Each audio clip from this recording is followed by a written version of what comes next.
জিন্নাহ কবিরের ধানের শীষের প্রচারণা দৌলতপুরে। জুয়েল মিয়া প্রতিবেদনে দেখুন বিস্তারিত।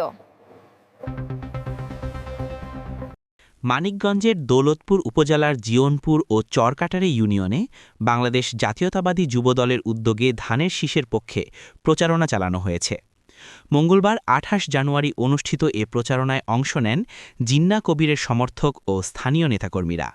প্রচারণা চলাকালে সাধারণ মানুষের মাঝে ধানের শীষ প্রতীকের পক্ষে লিফলেট বিতরণ করা হয় এবং ভোট চাওয়া হয়। এ সময় উপস্থিত ছিলেন বাংলাদেশ জাতীয়তাবাদী যুবদল দৌলতপুর উপজেলা শাখার সদস্য সচিব মোহাম্মদ আব্দুস সালাম।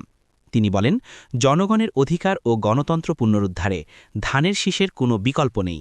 মানুষ স্বতঃস্ফূর্তভাবে আমাদের প্রচারণায় সাড়া দিচ্ছে। প্রচারণায় যুবদলের বিভিন্ন পর্যায়ের নেতাকর্মী ও সমর্থকরা অংশ নেন। তারা আশা প্রকাশ করেন, আসন্ন নির্বাচনে জনগণ ধানের শীষ প্রতীকে ভোট দিয়ে বিজয় নিশ্চিত করবে।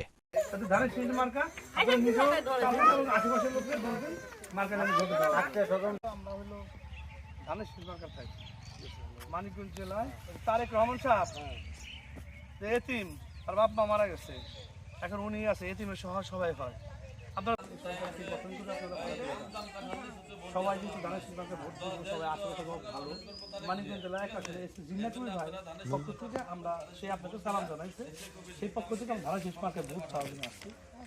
একটু দোয়া করেন, আপনি নিজে দিবেন, সকাল সকালে ভোট দিবেন। আশেপাশে সবাইকে একটু যারা খাতিরের লোক আছে বলবেন যে ভাই যেটা হবে সেটা শুরু ধানের শীষ মার্কা ভোটটা সকাল সকালে দিয়ে আসছে।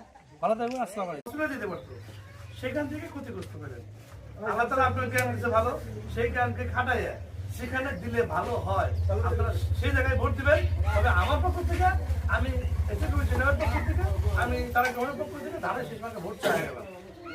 আমি চাই আপনারা সবাই ভালোবাসেন, আমার